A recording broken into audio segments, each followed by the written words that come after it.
Chance for Torquay. Chris Hargreaves, the captain. If he stays offside, Carlisle checks instead. He's looking for Benyon. Stills. Hello and welcome to Status Goals Eye View. Very special guest again. We've got Jim Proudfoot. Thank you for joining us, Jim. My pleasure. Thank you very much indeed for asking. It's Yes. very much looking forward to being put through the ringer by you guys. Yeah. I've also got Tom. Good evening, guys. I've also got Clive. Hi, chaps. I mean, Jim, just for those who don't know, many people have probably heard your voice without realising over the years, but just explain a bit about your background, football commentary, and of course, as we could tell, Torquay United fan as well. So I've been working for Talk Sport now for 25 years. I had a 4-year break within the middle of that. I went and worked elsewhere, then came back. So I've done sort of just over 20 years of service for Talk Sport. They are one of my principal employers. The other is at the weekend, if you've got a dodgy Fire Stick, it might well be me that you're listening to illegally. I'm doing what's called the World Feed of Premier League games. So that's television for our commentary gets shown anywhere that's watching it around the world in English or in what I'd like to think is English. Then it's possibly me. I'm one of sort of 2 or 3 guys that does that. So that keeps me entertained. Cool. So I spend the weekends doing that, and then midweeks on the radio tends to be how it works, really. Very, very fortunate to be able to watch a lot of football. Yeah, I was going to say, we'll move a bit more into that side of it a bit later. That's really cool. Just going back to start, Torquay United then. In a Torquay United family, or just how did you get into Torquay? So I always feel guilty when I tell this story, because I'm not like, I'm sure the 3 of you have been Torquay United, dyed in the wool, born and bred. I'm not like that. I was born in the West Country but moved away when I was about 18 months old, and I moved up to Birmingham. So that's where I was brought up, and then didn't go back to the Southwest until I went to university in Exeter in 1990.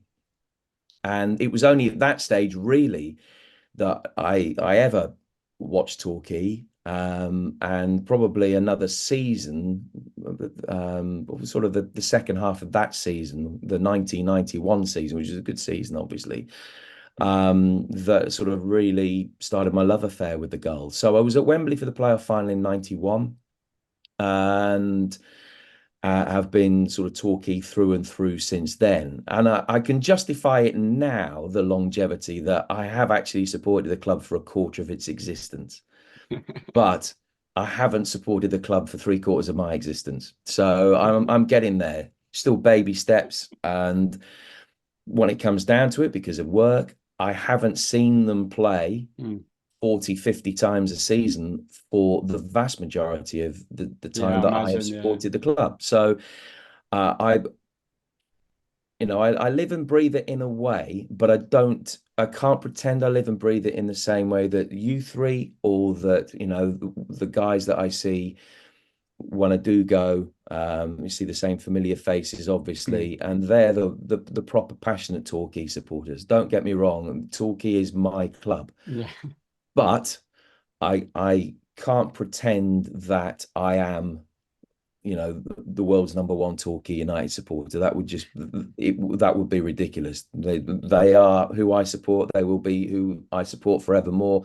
They're who my youngest son, and he comes to games with me now. He's 9, and he is properly into it. But I haven't lived in Devon for more than 30 years. I live in Hampshire. So I'm more than 100 miles away from Torquay. I think the greatest achievement of my life is persuading a 9-year-old boy that lives more than 100 miles away to support a Division 6 club. I'm full of, that's fatherhood done. I've won. That's brilliant. That's Oh, brilliant, because I raised a Man Clive. United fan, which just guts me every day. Jim, quick one on how you got started then. So you've come down to go to uni in Exeter. Yeah. I guess at that point, Exeter City were in the league. Plymouth were doing all right, I guess. Why was it Torquay? Did somebody invite you along to a game, or what happened? Well, I was covering games, Clive, for the university radio station. So I was doing an economics degree ish. That's another story which I'm sure we'll get onto later. But in theory, I was doing an economics degree, but I had gone to university with the express intention, like most people, of A, watching a lot of football, and B, getting a job. And I had always been interested in the media and listened to a lot of radio as I was growing up, and loved listening to music programs on the radio as sport, and listening to what was then Radio 2 with the likes of Peter Jones and Brian Butler. But it had never occurred to me really I could make a career out of doing that. And I went to university in the freshers week. They try and persuade you to join all kinds of societies. And I thought, oh, university radio sounds actually like quite a good laugh. And I loved it. I fell in love with it from day one. And they needed people to go and report on games. And so I'll do that. And sort of very naively thinking, oh, that must be quite easy. And so I started that way. So I was going down to Plainmoor and covering games for university radio from the age of probably just 18, really. And then was in a very fortunate position. I was in the right place at the right time when Devon Air still existed, and they needed people to work on their sports program. John Ayres was the sports editor. John Ayres is still on Spotlight now. He was the sports editor. I owe him so much because he gave me the opportunities. He was doing some work up in London for Capital Radio. So that meant that they were one short, really. So from, I think, 1992 onwards, there were three of us working for Devon Air, which was an ailing radio station by that time, it had to be said. But it was Jonathan Wall, who ended up being the program controller of Five Live, Russell Fuller, who's still the BBC's tennis correspondent, and me. And we were all teenagers. And that was the sports team, which was a fantastic education. I don't know why I chose Torquay. I don't know. You get a feel for the place, don't you? I'd been to see, certainly in my first 3 or 4 weeks at university, I'd been to all three. But Torquay were top of the league when I first saw them play. The first time I saw them play when I moved back to Southwest was a game against Wrexham, probably October 1990. Tommy Tynan scored the winner, and Torquay was still unbeaten at the start of that season at the time, and were top and some way clear. Ended up finishing sixth, I think, but struggled their way through that playoff final against Blackpool. But I think it was that early success, and also they had 2 or 3 young Brummies in the team. So Darren was there. Darren Moore was there on YTS, but wasn't playing at that stage. But they had Chris Curran was there. Sharpie had just left. But John James was a scout who was based in the Midlands. So when I was doing these sort of laughable interviews really for student radio with the players, I had that sort of something in common with them because I was a very similar age to a very young team, and it'd been brought up in Birmingham. So it sort of stuck really from that, and it didn't take long, and it was in my blood and under my skin. So but that was the genesis of, Exeter the previous year had won the old Division 4 by some distance and had a really good 4th Division team under Terry Cooper. And Terry actually was one of the first managers I ever dealt with. And you always think that every manager is going to be like that. And, God rest his soul, what a man. So I suppose you could look at it now. I had a real near miss. It could have been Exeter, but. Well done. Well done, mate. Yeah. No, Jim, that must have been fantastic getting into it in that detail at that age. I mean, Yeah, fabulous no, by the sound of it. Yeah, it was, and as I say, it's a naivety about it because you just think, oh yeah, I can do this. You didn't realize that this was basically, I was the luckiest 18-year-old student in the country to be getting those opportunities because I just happened to be in the right place at the right time. And whenever I needed a door to open, it did. So I was phenomenally lucky. And you don't realize that till you're 30 and people are saying, oh, how did you get in? And you tell the story and they just laugh at you, say, well, that's just absurd, the luck that you've had. But I was lucky, and I owe an awful lot to a lot of people. Did you just cover home games then, or did you also do away games when you first started? Tom was doing away games as well. That was the good thing about it, because in the uni holidays, I'd be back in Birmingham, and they paid, I can still remember it, £31 and 12 pence to do reports on a game, and you got no expenses. So they would be saying, we need someone to go and do Torquay at Blackpool. Yeah, I'll do it. It's not a problem. It's going to cost me £20 in train fare, but I'm going to be making a little bit of money. If you're based in Devon, that's just implausible. If you're based in Birmingham, it's a bit easier to be able to stomach it. And at that stage, as long as I wasn't losing money, I was happy to do it, because I wanted the experience and I wanted to go to the games. So I was doing a lot of away games to start with. I was probably doing more away games than home games in the early days. So most weekends I would be traveling, and I alluded to it. I struggled academically at university, and a lot of it was because I just wasn't doing enough work, because I was watching too much football. So I ended up dropping out of uni after 2 years, but I went down to Falmouth to the School of Art and Design, and did a diploma in broadcast journalism. So I have got a qualification, but it just wasn't the one that I thought I was going to get when I left home. I love that. That's great. So yeah, just going from there, how did after sort of the uni, after Falmouth, how did it go when you're like, oh, I could actually do this full time now?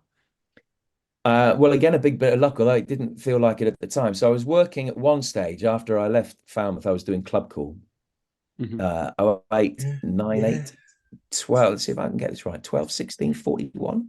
Was that the Torquay line? Can't I think remember. it was. So it was for Clive, you'll remember it. You better explain this, Jim. I am These going to lads have to won't know. explain. So this is Yeah. pre-internet and pre, I don't know, before social media. So if you wanted to know what was going on, you used to go to work and you'd ring a premium rate phone number, which was 50p a minute, was it? And that was 50p a minute 35 years ago. It doesn't bear thinking about now. And our brief was, keep them on the line as long as you can. So it'll be coming up on this latest edition of Torquay United Club Call. Is the meter still running? Yeah, they've already paid me 50 pence for this. I haven't even got to a story yet. So you had the access. It was an official thing. So you had the access within the club, and you would interview the managers and interview players. You'd report on games. You'd commentate on some games, not so many for us, but I did other clubs as well.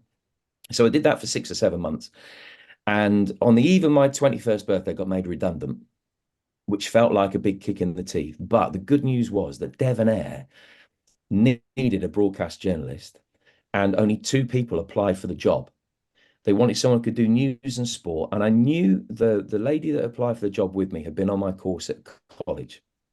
And I thought, well, by her own admission, Alicia knows nothing about sport. So I've worked at this radio station for 3 years. This is going to be fine. Anyway, I didn't get the job. So I've come second in basically what was a one-horse race. I've come second. They appointed, by the way, had a fantastic career for the political department of the BBC. They employed exactly the right person. But I didn't get that. Alicia McCarthy, absolutely. Right. Yeah. Goodness me. Yeah. So, and a much better journalist than I will ever be. So they definitely employed the right person. But that was a kick in the teeth. I then wrote that Christmas of 1993.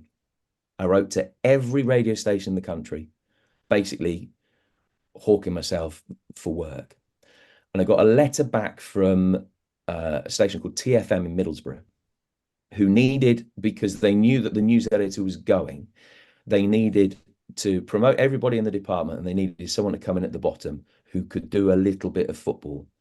And I got the job. And it was, from a career point of view, although it was having to up sticks and move 340 miles at 10 days notice, it was fantastic. It was a great career move. And I was taken on by John Murray, who's now the BBC football correspondent, was there.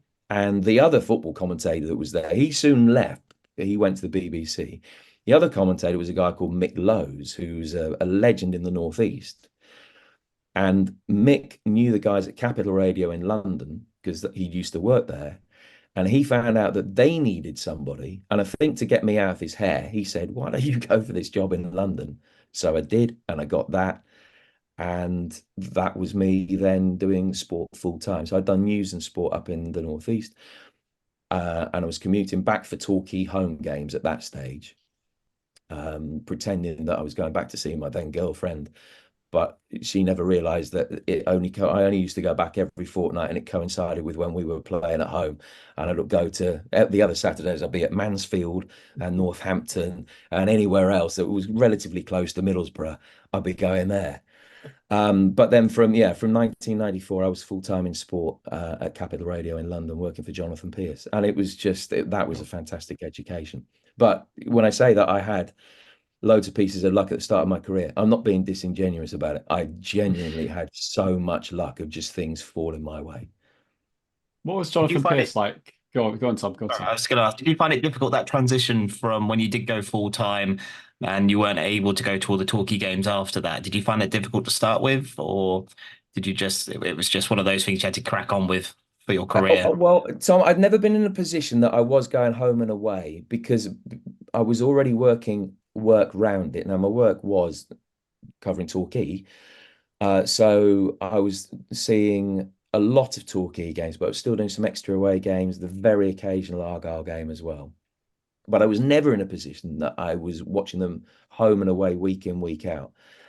Only when I went to Middlesbrough was the only time that I was able to really do that, and I was only there 6 months. So it wasn't as difficult as it would have been if I'd grown up going home and away every week, where you then have a dilemma.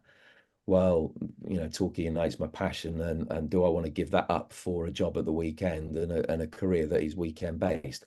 It was an easier decision for me than it would have been for nearly everybody else.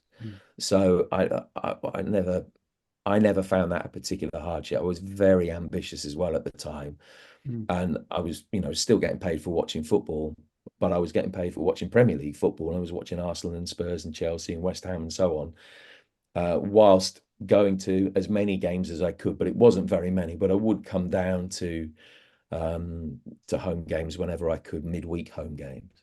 But it wasn't, no, I didn't, I was lucky. I never found it a real pull between my passion and my career, because the passion had never been great enough in the first place for it to be a pull, because it had never become a sort of a weekly habit over a period of years. Yeah, I love that. I think, to be fair, I think if I was getting paid, and because I'm really sort of the media side, if I was getting paid to watch Premier League football, I mean, it would make it'd be yeah, I don't blame anyone for that at all, to be honest. Because I can imagine just the experience of getting to stadiums and sort of seeing the whole thing transpire is amazing. I love Torquay United. I love watching the games. But when I've been fortunate enough to go to even when I go to Leicester games, sometimes I'm originally from Leicester as well. Just the difference is huge in that sort of environment. And when you go to these sort of Premier League games, so no, I love that. So Jonathan Pearce, was he kind of, because obviously I've known him for years, he's always been around there, but where in that time was he kind of up and coming still? Was he really established when you worked for him? He was at his pomp really in the mid-90s in his original style of broadcasting, which was very high octane, very loud, in your face, with puns and clever wordplay. But he's got an English degree. He's brilliantly well read. And if you could see transcripts, I think, of not the commentaries as such, but all the work that went around it now, it's just extraordinary. He was more groundbreaking football commentator, I think, than there has ever been. And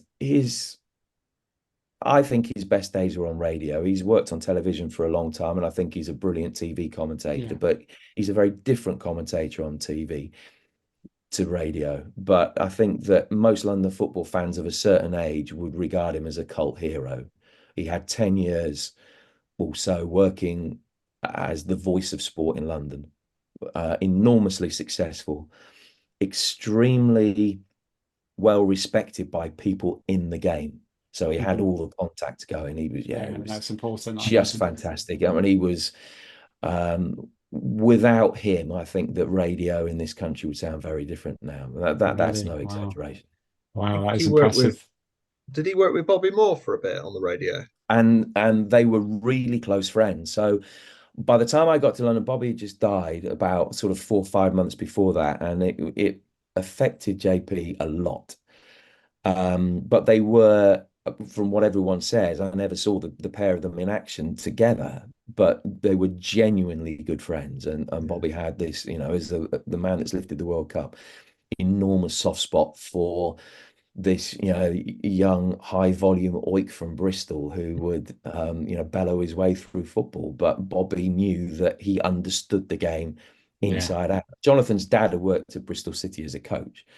And so he had been brought up within football, and it was deeply ingrained in him from as far back as he can remember.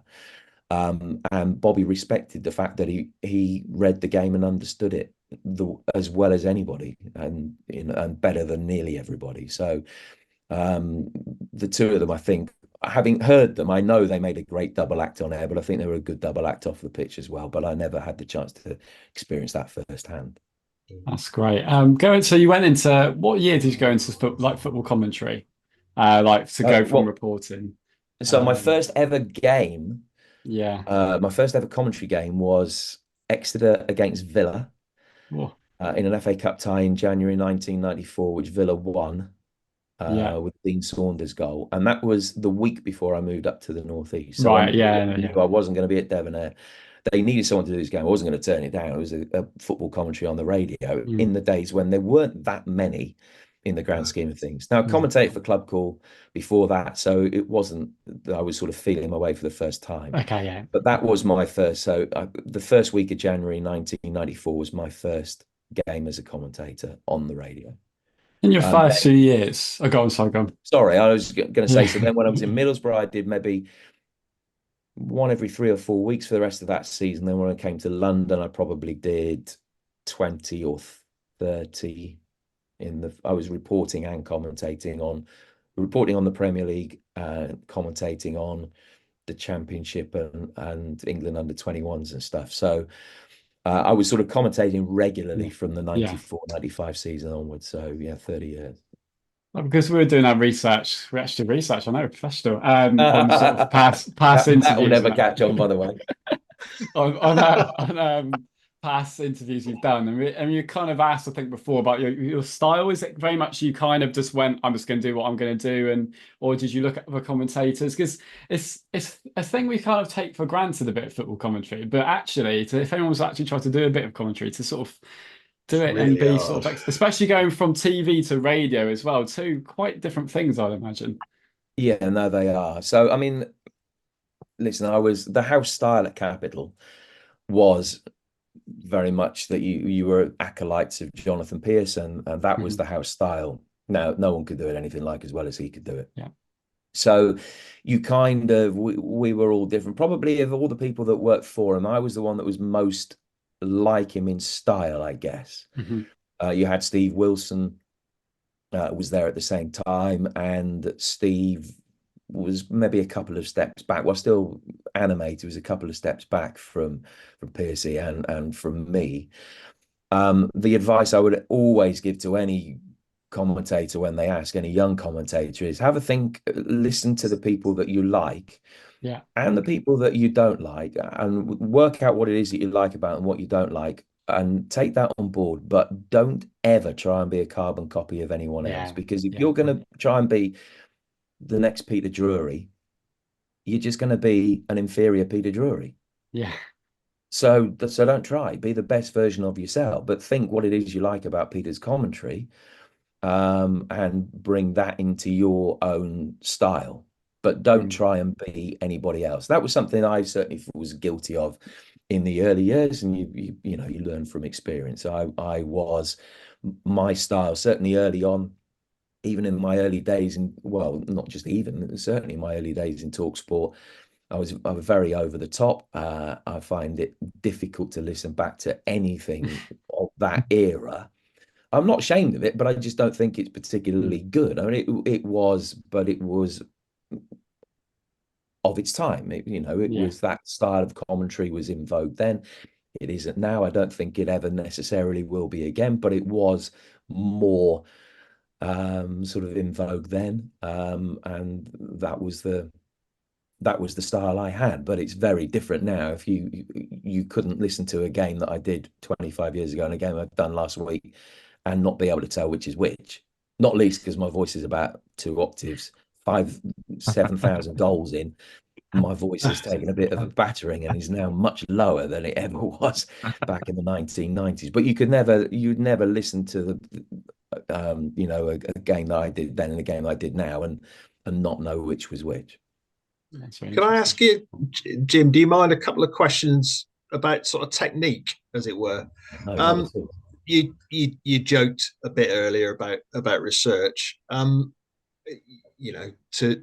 actually work out the names of 22 footballers, you must do a bit, clearly. Are you there? Two questions really. Are you there with quite a lot of written notes in front of you? And this is basic, but are you standing or sitting up? So actually I'll do the second one first, Clive, because no one's ever asked me that before. That is a good question. Always stand. If I can stand, I will always stand. But it depends where you are and which ground you're working at. And I won't sort of bore you with a list of Arsenal, you sit down, at Palace, you stand up and go through them all. But there are some, it depends on the geography of where we are in the stadium as to whether you've got anybody behind you. I will always stand if I can stand. Radio these days, I think there are very few places you can stand at Luton, but there are very few places you can stand and do radio because you've almost certainly always got somebody behind you. Right. And you just can't. They've paid for the seats, or they're working for another broadcaster, and you just can't do it. So yeah, I mean, I'm lucky enough. I've just come back from the Euros, and I was sat at every game over there. I was sat. I think if you stand, it helps with the projection of the voice, and I just feel more comfortable standing and watching a game, because when I'm a fan, I'm always standing and watching. I don't like being sat, and football, I think, is about you sort of feel it more if you stood up. Research, yeah, I do. What I think is quite a bit of research. I mean, it is sort of hours and hours for every game, because you never know which bits are going to be the relevant bits. So you've got to prepare for every eventuality, and then just hope that whatever happens, you've got a line prepared on it, or the relevance of it. Because I think all sport is about context, really. It's about the emotions for us fans, but from a professional point of view, if I'm commentating on a game, it's all about the context of what has just happened. And I'll always say a great goal is only a great goal if it means something. It's got to have the most important moments in sport are all about the context of those moments. So yeah, I do a lot of research. A lot of it is just a crutch. But if I turn up for a game and I haven't done any research, I could probably do the job just about as well as I normally do. But I would feel underprepared, and as such, from a psychological point of view, I might not do a good job because I'd be panicking that I just didn't know what was going on. So I've got colleagues who do not very much. I've got colleagues that do a huge amount, and there's no correlation between their abilities and the amount of research they do. But what I will say, though, is that Peter Drury, who I really admire as a commentator, I think he's fantastic and a really, really good bloke, does a stack of research. And I think that you've got to put the effort in, by and large, to do the job to the best of your ability, I think. Is it harder planning and researching for, say, an international tournament like the Euros that we've just had, compared to every week on the grind in the league campaign, especially if you're going all over the place as you did for TalkSport for the Euros? Is it more difficult, or is it just a different kind of preparation? It's just a different kind, really, Tom, because what we get for, I'm not giving any stage secrets away here, but we have, depending on the game I'm doing and who I'm working for, but we get statistical support. So I've got a stats guy who's been to a few games with me. Actually, you guys might have seen him. I mean, probably not. A guy called Johnny Blaine, who lives in London, who has got a really good Spurs podcast. And he does a lot of the statistical work for the games I do on telly, but he also did our work for the Euros. Now, what he does, he provides a dossier on each player and certain lines on each game, but it's then up to us to sift through page after page after page of information and work out what is likely to be relevant for us and put it in a position, put it into a format that it's easily accessible. So if I just turned up with his notes, something happened, I'll be thumbing through trying to find the right page, and the moment has gone. So it still takes a lot of work. But what I'm saying is that from the old days, how it was when I first started, literally pre-internet, really, when you're having to keep records yourself of results and appearances, a lot of that part of it has been taken out now, and so the hard work has been, some of the hard work has been done, not all of the hard work by any stretch, but a lot of the hard work has been done by people like Johnny, who are doing that for a living. And so he will have a series of games that he's doing, and he works with a lot of different broadcasters, and in fact he has done a lot of the National League games for TNT and for BT before that he will produce the pack for the commentators to sift through. But then it's also about us doing our own research, looking at press conferences, reading interviews, making phone calls, speaking to managers, speaking to people that you know within the game, and trying to find those little bits of information that hopefully are interesting for the viewer. That's really good.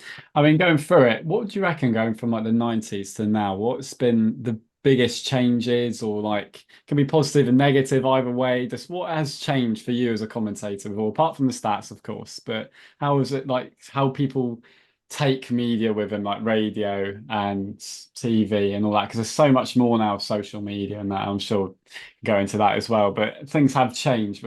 And where do you sort of see that going as well? Yeah, social media has its positives and it has its negatives. I'm Yeah, glad I so, wasn't doing the job. Sorry, I'm glad when I was doing the job 25 years ago that social media wasn't around. yeah. I'm in my early 50s. I've got a thicker skin now than I had when I was in my 20s. And I look at some of the abuse that is hurled around, and it's just absolutely abhorrent. Yeah, shocking. And I don't know. There's nothing you can say. I don't understand the mentality No. of some people, but that's a by the by. So I think that, having said that, social media also, for someone who's doing my job, is great because there is an instant access to news and to stuff that's going on, and things are readily available in a way that they simply weren't when I started doing the job. So, pros and cons. I'm not saying it's all bad, but It is an interesting one, isn't it? I think because we all get in that bit of a trap where it's like, I'm like, I don't want to do social media, but I'm like, to do all this, it helps us. It helps us promote things. And we, as you say, we can get facts out and you can meet people we've all met for that kind of thing. But then also, I also don't like social media. So it's like really fine line, isn't it, with it? yeah, it is. And, clearly don't think it's all beneficial, but it's essential. It is what it is, and there are a lot of good aspects to it as well. The actual mechanics of doing the job, I suppose, physically turning up and the way that we turn up and do the job hasn't changed very much. I mean, when I started, ISDN had just come in, and it is now just being phased out. So I've had 30 years of being able to turn up at the ground when I'm doing radio, plug in a box, stick a wire in the back of it, and it working. Now, I've just saw the old days of having to use lines and unscrew things and wire things in myself, and I couldn't do it. I needed people to help me do it. So I just saw the old days of that, but thankfully that had gone within about a year of me commentating. So that part of the job hasn't changed at all. There's a proliferation of football on television and radio now that there wasn't. And yet, in a way, I think it's harder to get into the industry now than it was before, because when I started, Torquay and Exeter had the local BBC radio station, and they had Devon Air as well, and there was club calls. So there were opportunities, 3 opportunities really, to cover every club at every match. Now those opportunities don't exist because of the way that independent local radio has just become homogenized and taken over by groups, and there's no sport on it anymore. And yeah, we got another national radio station in Talk Sport, but essentially I think there are fewer opportunities basically for the next generation, for my kids' We're all generation. doing podcasts instead. Yeah, so there are ways, but I think it's Yeah, no. but the other thing is, as I said before, that when I started, there was a naivety about it, that it's football commentator. I'd love to be a football commentator, but no one believed they could do it. Now I think everybody believes that they can get a job in the media in football, which is great. That's the way it should be. But there are so many hugely talented people all going for the same jobs that I think it's probably more difficult to get your foot in the door in the first place. And I know it makes me sound old, but I'm glad I'm the age I am, rather than the age of my my kids. I've got 4 kids, the second eldest of which works in the media as well, and he works off air rather than on air, and he's 22, and I'm glad I'm me and not him. Just in the trials and tribulations of being able to establish yourself in the media in the first place. I think it was a lot easier for me.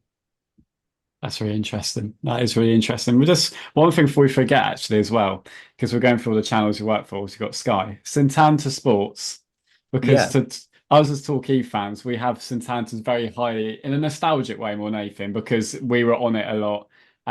We saying before, I think just before they went bust, actually. Yeah, we just before we had. They still owe me some money. Yeah. I'm sorry to hear that. No. Yeah, I was going to say, what was it like from your point of view? Because I think it's pretty, having so much, I know TNT do it now and they do a pretty good job, but Satanta, there's something special about it. I don't know if it's just a nostalgia thing, but like Torquay were on it so much. What was it like at the time? It changed the game for non-league, didn't it, Satanta? It did change the game, yeah. It and changed the game for the better. I'm bound to say that because I was working for them. So how that came about, I was freelancing, I was doing some stuff for Sky, but there were no full-time opportunities at Sky. And Satanta was headed up primarily, it came out of Glasgow to start with, but it was being run by a section of management that worked at Sky who was Scottish, who'd essentially gone back home to Scotland to run Satanta, and they had the SPL. And I worked with them doing stuff at Sky. They took Ian Crocker up there, and they took me up there. So I was commuting up. I was working out of Glasgow for them. I wasn't working out of London. And I was doing European football. And so I went up in 2006, and in 2007, so the 2007-2008 season, which was that our first year down? It must have been our first year, yeah. It was our first year down.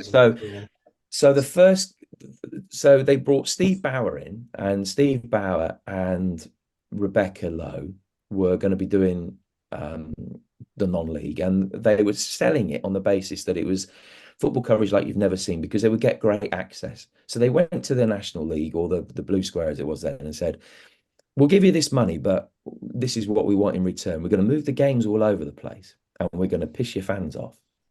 But we don't care about that. We're doing it, and we're going to have cameras in the dressing room, and we're going to present from the middle of the pitch. And they were going, sorry, you're paying us how much? Yeah, you can do all of that. Of course you can. You're giving us a huge amount of money.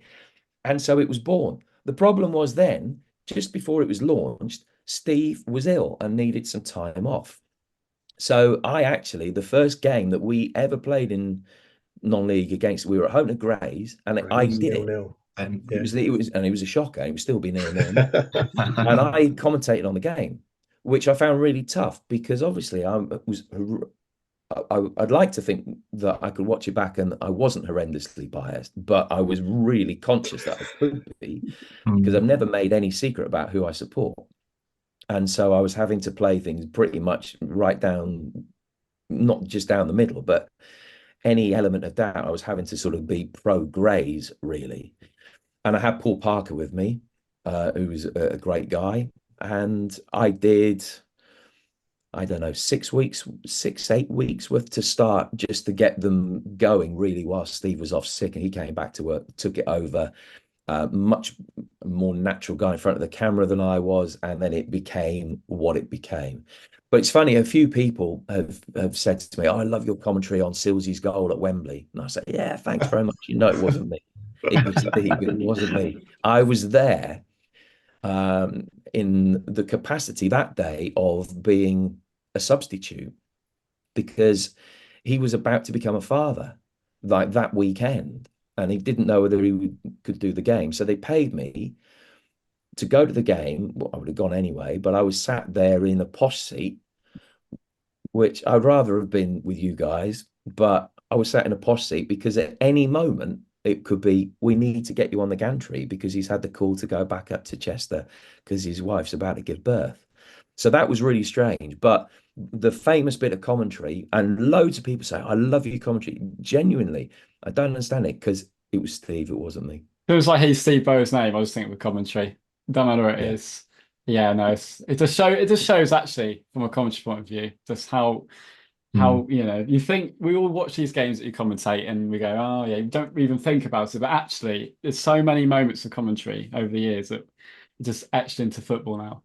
How many talking games did you commentate on, Jim, in that time? So I think I've only ever commentated on, I don't know, it's either 3 or 4. So that we season, weren't good on Satanta, were we? We were apart from Rubbish final, to start, weren't we? we were not good on Satanta. So I did Grays at home. I did Burton away. I had done for Talk Sport prior to that. I don't know whether you remember an FA Cup tie we played at Forest Green when they were a non-league side. 3-0. And we were horrendous. And we scored the 3 goals in the last 10 minutes. And I phoned on my way back from Gloucestershire, driving home, phoned my dad, and he goes, well, you were pretty much down the middle, he said, but you could hear the relief when the first goal went in and you weren't going to lose. You could hear the relief in your voice. So yeah, okay, I'll take that. So, but that's the only time I've ever commentated on them on radio. And those 2 on telly, and maybe there's another one, but it doesn't immediately spring to mind what it would be. So yeah, not many times. And I've always been happy to say who I support. Firstly, because I'm proud to be a Torquay fan, and the journey that the club has been on hasn't always been smooth, obviously, and we'll get onto that, I'm sure. But I wouldn't want to support a club of a high profile. I feel that as a supporter, I get so much more out of supporting a club our size, and I think people are missing out. You can support your big clubs. You're missing out. Honestly, this is what it's all about. And that's why I'm delighted that my 9-year-old, although if you ask, if the kids at school ask him who he supports, he'll come up with a different Premier League team every week. I remember that. He does genuinely say, I mean, he's so excited. His new shirts arrived this week. Lovely, and he's so excited about that. And he loves coming to the games, and he is a roller coaster of emotion. But that's what being a football fan is all about. It's about I've always been happy to say I support Torquay. And I think it's great as accusations of bias as well. Sorry, go on. Say, "Oh, you wanted Arsenal to win that game." No, I couldn't care. Honestly, don't care. Yeah. I want to be paid, and how have Torquay got on? That's all I care about. So I feel that it's actually helped me as a commentator because I'm genuinely not biased to whoever I'm commentating on. It keeps you out of trouble as well, doesn't it? As a supporter, it massively keeps you out of trouble being a Torquay fan because nobody's ever going to have a pop at you, are they? If you had known, well, I just get comments like, "Oh, I'm sorry." Or, they might take the mickey, but you're not like in physical peril, are you? I mean, like if it got out that you were a Chelsea fan, for example, you could be a bit of a target. So yeah, can I? Do you remember what you've said in a game? And the reason I ask that is obviously there's a couple of commentators with very sort of famous clips, Wolstenholme. Barry Davis has got a hockey one, hasn't they? Where's the German defence? And frankly, who cares? Do you remember stuff that you've said? No, not really. I think if I came up with anything decent, I would.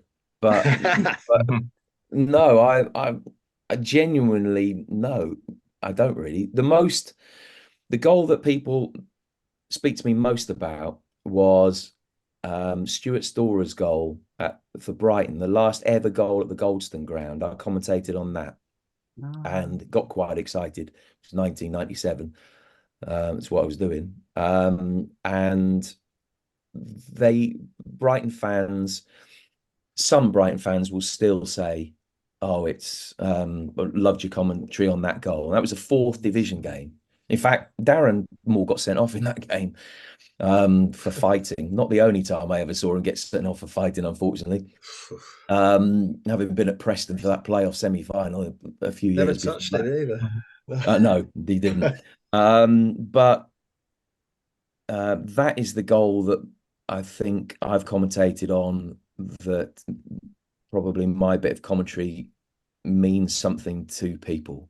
But it's literally me shouting Storer quite loudly for about 5 seconds, and it being the emotion of the goal took them off the bottom of the table. They've been bottom of the table for 7 months. They were going to go bust. They were going out the league. That was the goal that gave them hope and turned that club around. So it's the goal that people remember, not my commentary of it, because my commentary couldn't have been more rudimentary than it was. But that's the goal that, if anyone's going to say, "I heard you do this goal," 95% chance is that goal. Yeah. And you're part of that forever, aren't you? Yeah. Yeah, and very fortunate to be that it becomes associated with it. And I know the press officer at Brighton quite well, and he's a big England fan. He was out in Germany, and I saw him, and it's the first thing he will ever say to me. And I haven't seen him for a long time. Oh, there you go, Storer. Go on, do it for us, Storer. And so yeah, but it's it's luck. It could have been someone else working on that game that day. It's not down to us. It's again, right place at the right time. Do you wish, when you were started commentary for the National League for Satanta, do you have some wishes that you were able to continue? I mean, Steve Bauer's done a fantastic job his whole career, and obviously, the Benyon who's looking for, the Sills comment, fantastic, will etch in Torquay history. But do you wish you were the man that had the quote ready for Torquay's promotion party that year, Yeah. or what would you have Yes. said? What would your line have been had it all been written down? All these things I'm very interested in. It wouldn't have been written down. That is not a slight on people that do write stuff down and sort of visualize how games go, which to an extent I do, I suppose, but I'm not sort of, I will say this if this happens, because I think you have to be a little bit more natural than that. Yeah, I'm with you on That that. is not that there are two very defined ways of doing it, and I'm in one camp. I don't think that anyone who's in the other camp is doing the job wrongly. Not my place to say that anyway, but for the record, I absolutely don't think that is wrong to do it that way. Just not the way I do it. I don't think that Steve will have had, knowing Steve, I don't think he will have had anything pre-written for that game. Yeah, I would love, a goal as important as that one was to us all to be associated with my voice. I'd love that. Were you at the game? Were you at the playoff final? Yeah, he was. Yeah, He was, I was. back I up, was there. Yeah. So, yeah, it would be great. But yeah, that's cool. I don't know. It's not meant to be. You see, supporting Torquay for me is an escapism from football. Watching Torquay is an escapism from football. But you know what I mean in saying that. It's an escapism from my job and everyday life. And it is now, I talk about taking Charlie to games. I love it. It's so good. But I want the two to stay as separate entities, really. Yeah, I'm with you. Yeah. I am a Torquay fan who is a broadcaster. I think if the water's ever got muddied, that might be a bit complicated. But I just like sort of standing and watching them. And the only thing I can't do, firstly, I have to moderate my language because I've got a 9-year-old with me. But in the day pre Charlie, I can't shout because obviously my voice is the tool of my trade. I've got to be careful. If I see a referee making a bad decision, I can't bellow at him because I'll be going, oh, I've done my voice. And then What impact does it have on your voice? Is it generally singing and all that? Does it generally strain it? I can imagine it does. yeah, Do no, you have to do like absolutely. vocal warm-ups before and warm downs and stuff I like that? have only started doing vocal warm-ups really recently, and that was Mm. something that my wife suggested, and it's brilliant. So I will Yeah, sit they are before good. a game, blowing air through a tube into a half full bottle of water. And yeah, everyone takes the mickey out of me for it. But no, I'm it works. the only one that I does was in it. the music industry for a bit, so I've seen vocal warm-ups. They're quite comedic, And it but they make all the really, difference. really Yeah, helps. yeah, It strengthens the vocal cords, and yeah, I wish that I've been doing it for 15 years rather than for 15 weeks, but yeah. I will continue to do it. Um, yeah, I think it's essential. I mean, how it is, the way that I commentate, I probably haven't got great voice techniques. So the way that I commentate quite loudly, so many goals over the years, hasn't done my voice the world of good. Imagine. So I've got to be careful now. If I can't, I really genuinely can't shout too much in anything other than a work context. And even within a work context now, I'd like to think it was more voice projection as opposed to just bellowing. So I've got, I've got to be careful. I've got a bit of a raspy voice. I sound like someone who's been on 20 Benston Hedges for 20 years, but that's, That's I'll take that for all the joy I've had doing the job. There's 10 yards is still in your head though, Jim, isn't it? You'll be fine. It's certainly not on my legs. Nor me. Can I ask you about the Euros Yeah. as we're here and you've just come back? What did you make of them? I loved it as a tournament. I think that England were, a real mixed bag. They were frustrating. I don't think they were the second best team in it, but I'm not decrying the achievement that yeah. that they have got to their first ever final on foreign soil. I think that you can the two aren't mutually exclusive. You can be frustrated that England haven't played as well as you were hoping they would within large contexts of games and still think that the job that they've done is hugely impressive. I agree. Semi-final, final, quarter-final, final over 4 tournaments. Well, when you're my age, Clive, you'll be able to relate to this. When you're my age, right, yeah. that is dreamland. That's utopia. I've seen us fail to qualify for more tournaments than I've seen us get to the semi-finals of before Gareth turned up. I think he's done a brilliant job. Yeah. Could other people have got more out of the players? Well, they might have had a little bit more tactical acumen, and things might have transpired differently in games. But I tell you something, he doesn't get the credit for. By and large, is the unity that I think has been pretty much, maybe not all the time, but pretty much a constant throughout his 8 years in charge. And he's made playing for England enjoyable again for the players.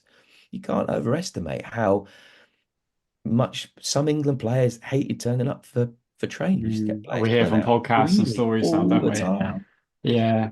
No, He's I think his legacy is totally hugely impressive, I think, as an England I think it will supporter. be more appreciated in 10 years. I feel so. Absolutely. I feel like with Southgate, I think that's another thing that's up in football. You have to be one or the other. I just think, well, actually, you can just be on both. I totally agree with what you said about England. With Southgate, I think he did a great job. But I also think there's times where maybe he's a bit, tactically behind in games and he could switch things a little bit. But at the end of the day, he did do a great job. And yeah, it's such a weird Euro. So I spent most of the time being like frustrated about England, but we got to a final. And it's like when I got into football, Euro 2008 would even get to.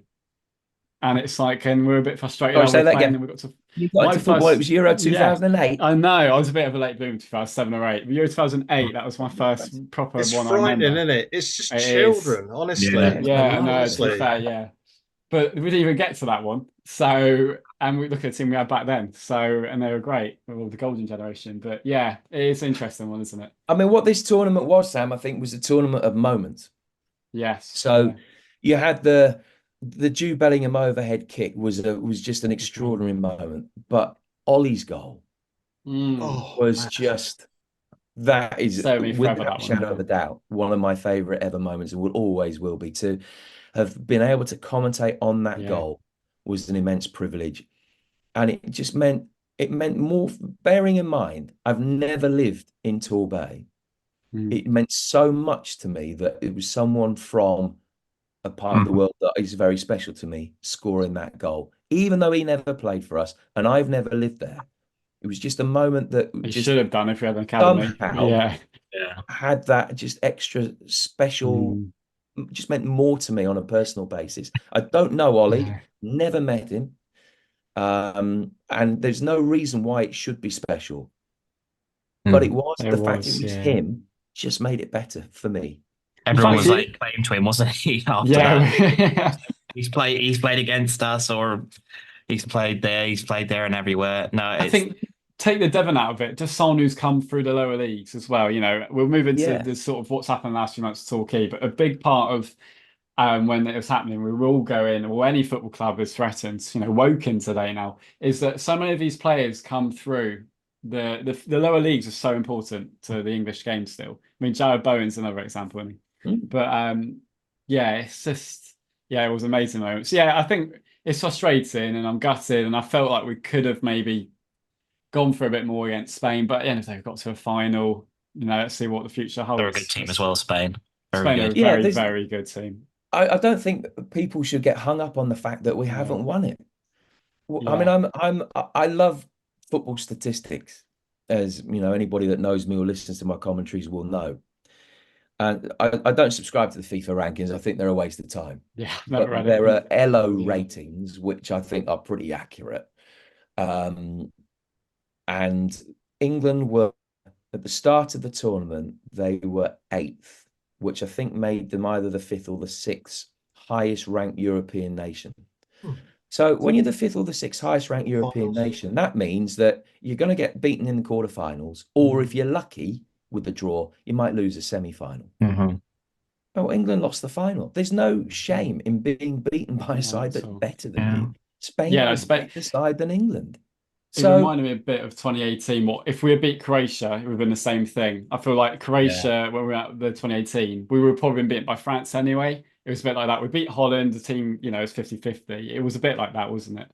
Yeah. I mean, the people talk about the missed opportunities, and Italy was a missed opportunity. I actually think the World Cup was the missed opportunity of Gareth's reign. Absolutely. And you can't change things. And this sounds as though I'm lambasting a man for missing a penalty. I'm not.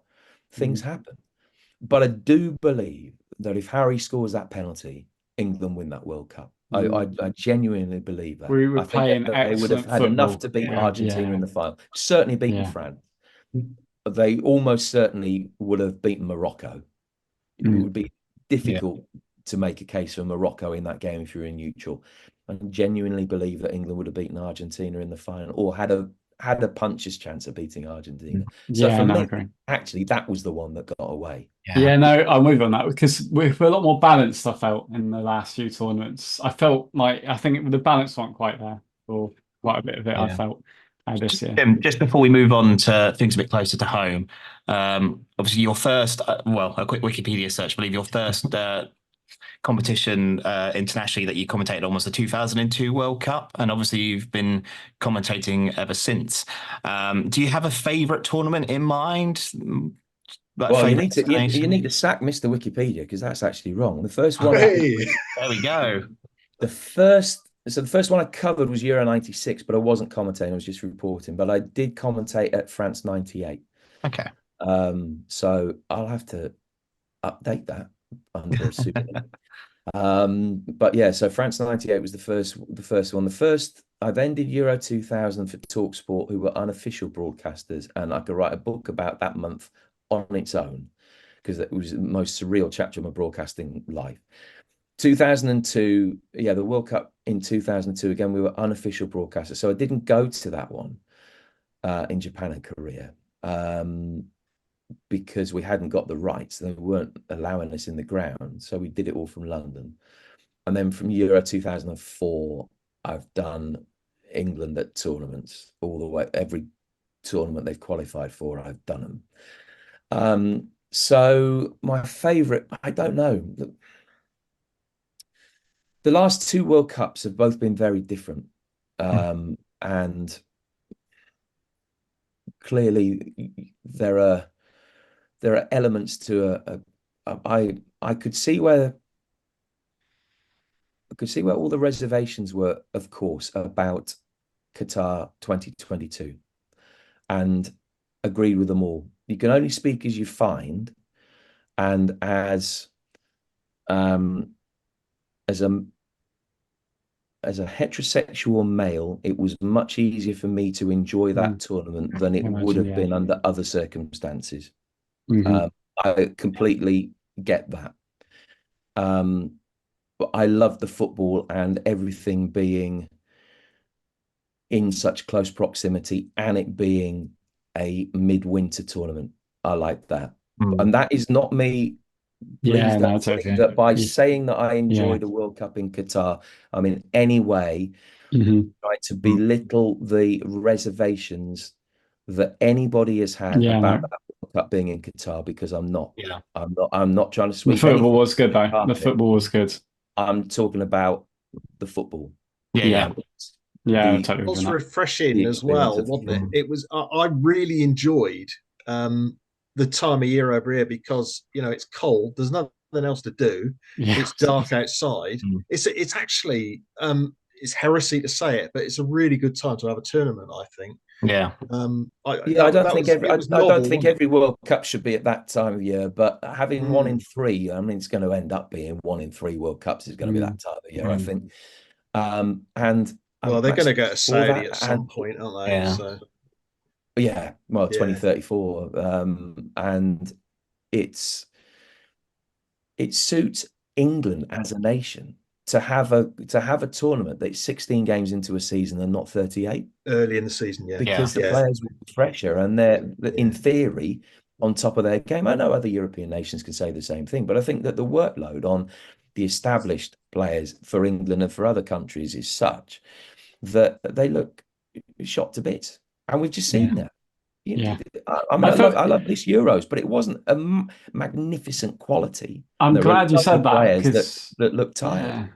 Because I thought, I mean, I'm not I love football, but I'll never say I'm expert because research. But when I was watching the games, I just did feel like everyone looked shattered. Like I was watching Mbappe and players like that, players you really look forward to at a tournament, but everyone just looked shattered out. It wasn't like. I just felt like, I'm glad someone else has said that, but there was something wrong with it. I just felt this Euros in that way. It just felt like games, just the pace of it. I don't know. Everyone just looked absolutely done. And think of the amount of football they go through now, and sports science and that, or for sports science, you'd think it would be the other way around. It would be better, but I don't know. It's all those FA Cup replays that kill them, isn't it? That's the only thing that kills. Without those FA Cup replays, disgraceful anybody ever thought of it, isn't it? Awful. Now, I must say about Qatar, I mean, as an overly out person, like I did find it difficult to watch the tournament. Now, I watched the England games, but I did find myself limiting the football I was watching. But again, it was such a good tournament. Like, again, I can completely understand from a football perspective that probably the World Cup in 2022 was better than the quality we saw in the Euros maybe this year, personally speaking. But again, for me, I just found it a bit difficult to watch. But again, I don't put that against anything. That's just, personal beliefs of mine. And no, Tom, I understand that. And without wishing to sound really trite about it, everybody should be in a position that they can go to a World Cup and enjoy it. It's as simple as that. It is as simple as that. And the fact that you felt you couldn't means that it probably shouldn't have been there. No, I mean, that's a very simplistic view of it. Yeah. I mean, I had that Dover last season. That was fun. Yeah. I had a pride flag made for last season. Ended up in a bid at halftime at Dover first outing. It's still there, isn't it? It's still there. But that was the only time. Every time it's gone out, otherwise for away games, it's been absolutely fine, no problem at all. And we are getting there for everyone. Everyone should feel comfortable with their team. That's just my view of it. Yes. It's interesting, isn't it? Or anything. It's just I want people to have a safe space to come to football. That's ultimately what we do. Well, Tom, I don't understand why anyone would think that was the wrong opinion to have. I Yeah, don't. It is for everybody. It has yeah, to be. Yeah. But listen, I don't know, it's probably not my place to say. I'd like to think that you feel more comfortable now than maybe 10, 15 years ago, and that you feel that things are moving in the right direction. I must say, the Torquay, being around the Torquay lot I'm with, I mean, they're also accepting, wonderful people, and it's just, I'm just a Torquay, we're all just Torquay fans. There's no, oh, yeah. he's a Torquay fan, but he's also homosexual on this side or other, or this, that, and the other. It's literally just, we're all Torquay fans, we're all here supporting the team. And that's ultimately what football clubs should be about. That's what football is. That's what football That's is. what football is, we Yeah, all want the yeah. It's same an thing. escape. Yeah. Yeah, no, that's great. That's a very interesting chat. No, so going into, is there anything else to add to that before we go to Torquay United? No, good. That's good. No, it's amazing. I think it's just incredible how many games and tournaments and different cultures of football you've seen in that. It's such a unique job, the football commentator. Yeah, and going to places ordinarily you wouldn't go to. Yeah, I think that's I love traveling, and I think that is one of the great aspects of it. Um, Particularly watching England, playing away from home. Been to Albania, yeah, North Macedonia, places that I wouldn't necessarily have thought to go to on holiday, but everywhere is fascinating. Other than Uh, Playmore, do you have a favourite stadium? Spurs ground is just it is wonderful. cool. It It is is cool. brilliant. It It's is. I mean, it's so much better than I think better than anything else in this country. Really. It's newer. They spent a lot of money on it. It should be good. Don't get me wrong, Yeah. but it is good. It is good. They spent the money well. Yes, yeah, no, it is about. I'm not a Tottenham fan by no stretch of imagination, but their stadium is so good. It kind of does, it still feels like a proper stadium as well. I haven't been there, but when you look at it, it doesn't feel like a stadium that's detached from its fans at all. Still feels like it's a Yeah, stadium like and I that. think Yeah, it they've got helps it the right. fact that it is essentially on the same bit of land. Mm, I think that yeah, helps, but yeah, they've got it right. It's yeah, good. The atmosphere there is good. There's literally not a bad seat in the house. yeah. So Here's go, one for go, you then. Here's go one on, go for you on, then, Clive. Jim. If Torquay United ever decided they were going to move, I mean, I'd probably be in the last ditch, but there are reasons why clubs move, and an awful lot have done well from it. Leicester being one, Sam, obviously. Yeah, yeah. What's your thoughts? Play more forever or not? Um, you see, that's a difficult one. Again, I have to caveat my response here to the of everyone that supported Torquay for as long as I have. Most of them, if not all of them, will have been to more games at Playmore than I have. I haven't been to Playmore very often at all since Osborne took over because I decided to go and watch games away from home rather Mm, than put any money into his pocket. yeah, Now, that sounds like a very highly principled thing to do. A lot of that is down to geography as well. And it hasn't been a blanket boycott by any stretch of the imagination. I have been. So I'm not putting myself up as someone, oh, listen to that. Jim Proudfoot said he didn't give any money to Clark Osborne. I'm not saying that. But I prefer watching us play away from home. hmm So I'm probably the wrong person to ask. But when you leave somewhere that has memories, yeah, I think that is a very, very difficult thing to do. Mhm. There would be very good economical reasons why I think you can make a case for us moving. I wouldn't want to move too far. I mean, I don't know what too far is, but I certainly couldn't envisage us being out as far as, say, Pen or anywhere like that. I think yeah, you've got to stay local because we are representing, Torbay. We're not representing sort of a wider South Devon area. But I think if the economics were right and a new stadium was built and had, facilities that was able to provide more to the community than Plainmoor can, I wouldn't be absolutely dead set against it. I think, progress is progress. Don't think you can say, well, we've played there for more than 100 years. We've got to keep playing there. I don't think it is as simple as that. But as I say, I'm probably not the right man to ask. And I would certainly respect the view of any Torquay fan who said, no, we absolutely can't move because this is where we play and this is where all my happy memories are. I can see both sides of it. It's about being in the Sorry right to put you on the spot circumstances. there, but it's interesting to get people's opinions. And I agree with that one. Yeah, I think actually it would depend on what the offer was, wouldn't it? Yeah. I mean, if it's breeze blocks in Edginswell, no thanks. But if it was 15,000 on the seafront, yeah, maybe. So, yeah, I who mean, knows? So when I was in, I mean, the only comparison I can make when I was in Scotland, so I spent 3 years there, as we said earlier, with Satanta, and I developed a soft spot for St Mirren because I could catch the plane up, I could land at 2:30 and be in my place on the terrace at St Mirren by 2:45. It was fantastic. And they moved in the time I was there. They moved from Love Street to the new stadium, which is breeze blocks a mile away from the old home. And I think the new place is completely soulless and horrible. And Love Street, although I'd only watched them play there for a year, 18 months maybe, I was devastated when they left Love Street and with no skin in the game whatsoever. So I think it has to be the right place, as you say. And the reason was that they just moved to a place that had no soul and no character. No history is one thing, but as you see with Spurs, that new ground's got no history, but it's got an immense amount of character. Yeah. I hope Everton's is good for them as well. I hope, because Goodison Park's such an iconic stadium. I hope Everton get it right with them. It is, but it isn't a great place to watch football these days. Really? And I think that they need to move. But yeah, I've only seen the new one from the outside. I think it's going to be special. It does look nice. I think that Evertonians will be delighted with the move, and I think that they're a club that has to move, really.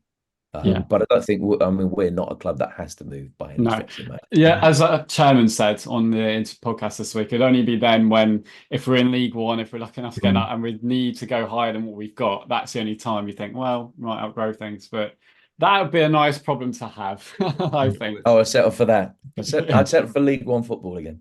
Yeah, nice. Going into Torquay United then, obviously, we've all gone through it. The last few years, as you sort of touched on already, from your point of view, and then going into the administration and obviously working in the football media and sort of, because from our point of view, we were astonished by the amount of sort of, everywhere we're talking about Torquay United when the administration happened. I know it's procedure, but it just seemed to be a certain, oh no, it's Torquay, we can't have Torquay going.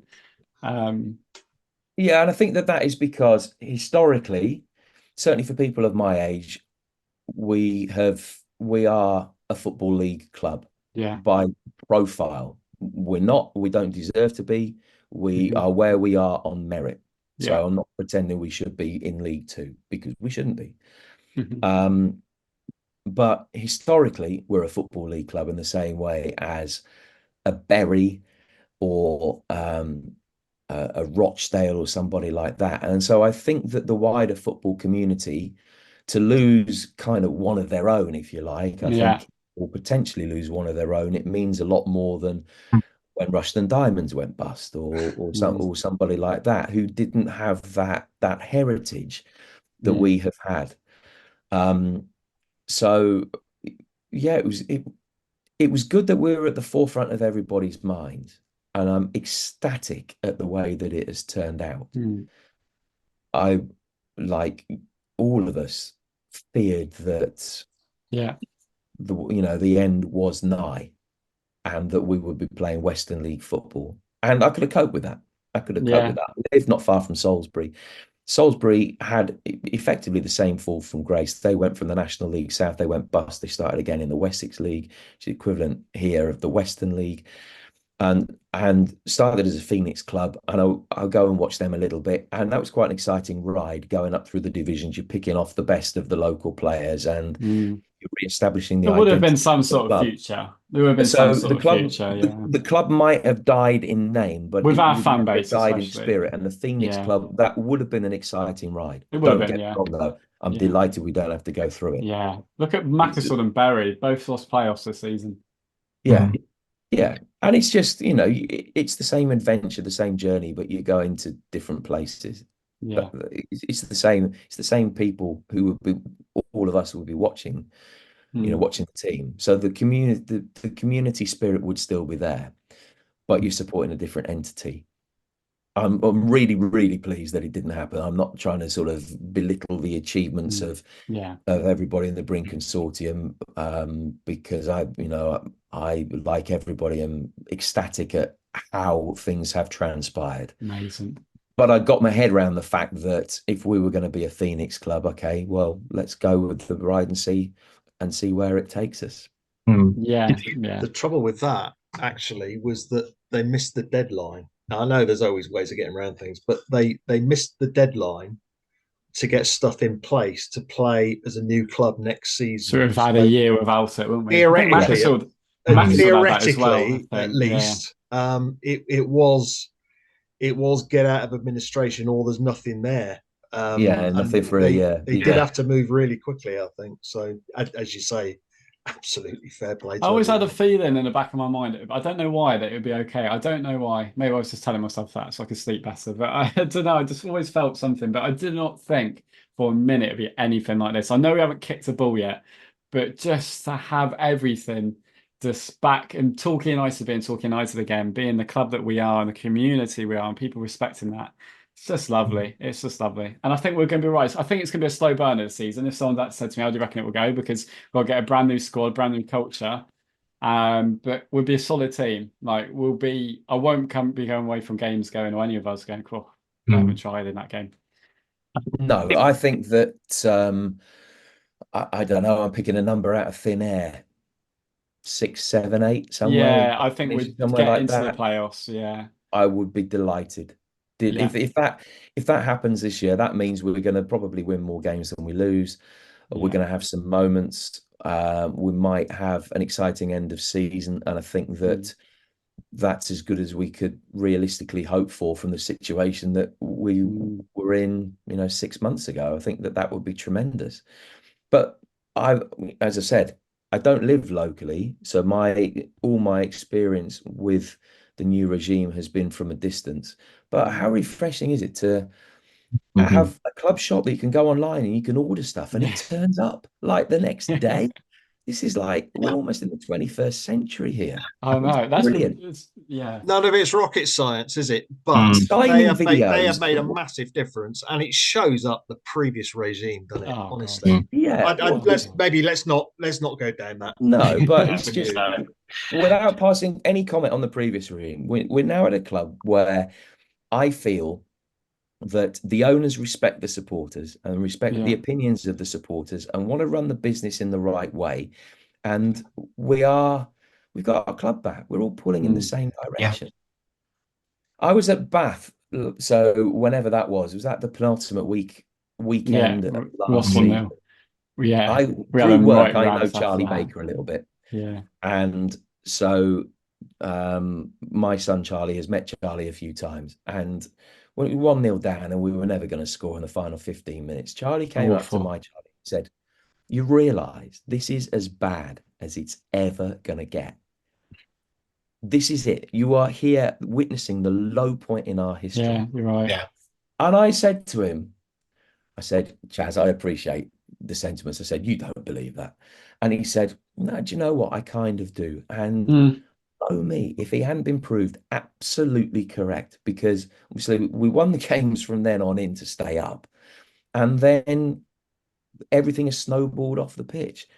That was the low point. I know that there were horrendous moments, and the back end of Gary's reign and this, that, and the other. At least by that stage, we knew that things were moving off the field, even if we didn't know which direction they were moving in. There was movement. So some people would say that the low points were before that, but it really felt as though Charlie Baker called it perfectly that day. This is the low point. It can only get better from here. Can I just ask on Charlie Baker? Obviously, you're in the unique situation where you knew Charlie Baker and you knew, oh God, forgot his name now. John. John, that's it. Sorry, John.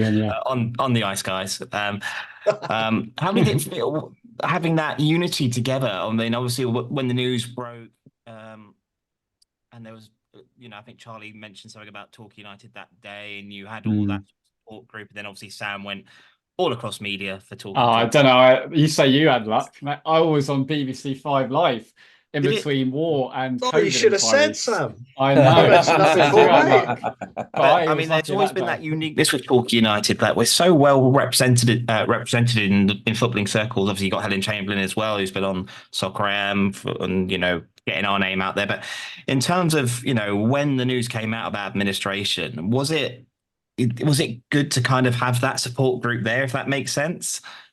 Yeah, it was. I mean, I don't go into the office that often because obviously a lot of my work is out on the road, but I'd see John and Charlie at games, but I would see John in the office sometimes and we'd go in and he'd be producing, Paul and Andy in the afternoon, Hawksby and Jacobs, and we'd have 5 minutes. I go, oh, did you go? Wasn't it terrible? Are you going this week? Only going, well, but I go, I don't want to, but I know that I will end up being there.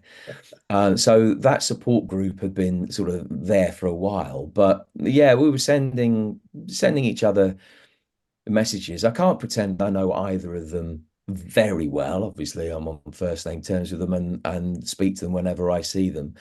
But it yeah, it has been nice having sort of working with people that share your pain. There's something to be said for that, and I think I don't think that that's just Torquay fans would say sharing your pain. I think that there are a couple of Woking fans in our office, and they also were for all our Woking Torquay rivalry from a few years What an back, era. and What an era. the Mickey taking and the everyone reveling in the other's discomfort. That crossed the line between discomfort and mere existence, and it was all of a sudden your enemies become your mates, and I was sorry to hear. And so that I always felt as a supporter, I know a lot of supporters of other clubs of a similar size to ours, and my phone was hot with I'm really sorry that it's happening, and it's just because it's there, but for the grace of God go I. It could be, touch wood, we've got away with ours, but it's going to be somebody else next week. It's going to be someone no, else. Woking today. Yeah, exactly that.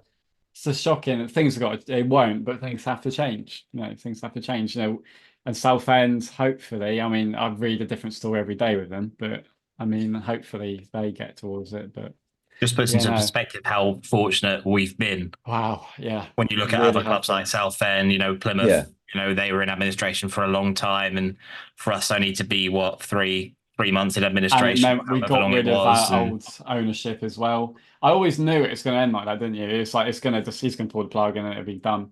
But luckily, everyone kind of got away with it. But there we are. So, any other questions? Jim, thank you so much for your time, by the way. It's been really good. Oh, it's my pleasure. I love speaking to you. It's nice to just sit and chew the fat with like-minded people, and it's great. I think back as I say, I have to couch my love of Torquay in perspective compared to you guys. If I've seen them 400 times in my life, then it probably won't have been any more than that. Where there'll be people that are thousands of games in, and I'm always sort of very wary of sort of amongst other Torquay fans of. I don't want anyone to think that I can pretend my journey is as intense as everybody else. There's a couple of things about that though, isn't there? Firstly, you're 30 years in, so that's quite a good effort, really. So don't beat yourself up about being a newbie. And the other thing is, you actually chose us, didn't you? Now, they chose me. There you go. You could have supported anybody on the landmass, couldn't you? And you chose Torquay. It's fantastic. Plenty of other options, and it's amazing when you're a Torquay fan who doesn't live in Torquay, and you're seeing people out and about. So I talked about Peter Drury earlier. The first thing, whenever I see him, he will say, "Who have you got today?" Or he will probably know if we're turning up to a game that he knows I'm going to be at. He'll have done his prep, and he will know who we're playing, and we'll just sit and chat. And I think amongst a lot of my friends at work, I'm associated with being I'm the Torquay fan, and what a privilege that is. I know people wouldn't see it like that. A lot of people and supporters of other clubs wouldn't see it, but as I mentioned earlier, supporting a club of our profile and our size, I think is absolutely magnificent. I love it. I wouldn't want it any other way. I wouldn't want I to support agree. a club much smaller than us. I certainly Every, wouldn't want to support a club every bigger than football fan says it, doesn't it? There's something special about the football club they support. But with Yeah. Torquay United, I truly think there's just yeah. other clubs. There's just something about this club that just, no matter how poorly we'll play or So, disastrous result and all that, there's just something about this football club that you just can't help but love. And I just feel like it differs to other football clubs out there. If you don't mind, just a couple of quick ones from me. Quick thoughts on Paul Watton? Great appointment. I think that he needs to be given time to establish the team that he wants. He will be given that time, of course, and I'm not saying he's going to get a free ride from us, but he's going to probably get the freest ride this season that he will ever have had in his career. Deserves it for taking the gamble. yeah. And great appointment, right behind him. Absolutely great appointment, and I think it's forward thinking appointment to get a man Yeah. of credentials. And a quick word again. I know we've already brought up the Brink Consortium, but if you had a quick message for them as a Torquay fan, what would you say? Thank you, and keep going. Keep everything that you've done so far has been superb. Thanks for including the fans, making us feel as though we're all part of the club again and that we matter. And keep going. We'll cut you slack if ever you need it. You've done nothing at the moment to suggest that you will, but they're bound to make mistakes at some stage. Yeah. Or do things, when I say mistakes, do things that go against the populist opinion at that time. And they might not come off. We've got to remember that we owe these guys a real debt of gratitude. And that, somewhere down the line, it can't be honeymoon and absolutely perfect forever.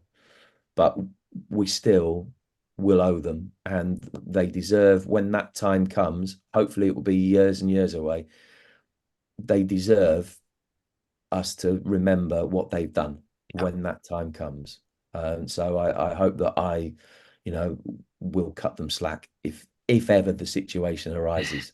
But as I say, they've done nothing yet that would make you remotely think that they don't know what they're doing. I can't believe that they've been able to pull such a disparate set of guys together. And okay, they've got Neil Warnock's advice and guidance, and Paul as well, and Mike Edwards, but they're making a good job of it, aren't they? Yeah, And that was the last one I was going to bring up as well. Neil Warnock. Have you ever met Neil Warnock in person? Had Well, conversations with him? I dealt with Neil when I did Torquay Club Call. I dealt with Neil during his managerial interim in 92, 93. So yeah, I know him very, very vaguely from when I was in my very early 20s. I don't know him. I actually saw him a few weeks ago in a game at Southampton, one of the playoff games, and I said, "Here he is, the man that saved my club twice." And he looked at me and he goes, "Which club's that?" And I felt like saying, "How many clubs have you saved twice?" I mean, I know you've got a great CV, but you're bigging yourself up a little bit here to assume there's more than one. So I was having a brief chat. I don't know Neil, but I mean, to get his expertise in on the basis that we've got it is incredible, isn't it? Well, what a shot in the arm for it. It's brilliant, isn't it? It just goes to show, it's become a bit of a legend already, isn't it? Westcott was on the train home and just went and sat next to him. And apparently that's how it happened. So, amazing, more power to their things are meant to be, everything else. Yeah, no, that's amazing. Thank you so much for joining us. What an amazing storyteller. And it's been amazing to hear all about your journey and just the life of a football commentator and that as well. So thank you so much for joining us. Well, it's my pleasure. Thank you so much for the invitation. I really appreciate it. Yes. And although I won't see you on the opening day of the season, I hope to see you all and many others at Bath on Tuesday the 20th. So yeah, we can do that. Yeah. So I look forward to it. And you're welcome back anytime, Jim. Yeah, anytime. You come to the promotion party, maybe. I will do that. I will do that. Yes, it'd be great to keep in touch and to bore you again talking about talking about actual football and the matches we've seen and the way things are going. I very much look forward to that. That's great. Cheers, Jim. Thank you for Thanks watching. so much. Cheers. Thank you. Thank you, Jim. Here's Hargreaves, chance for Torquay. Chris Hargreaves, the captain. He stays onside. Carlisle checks instead. He's looking for Benyon. Sells.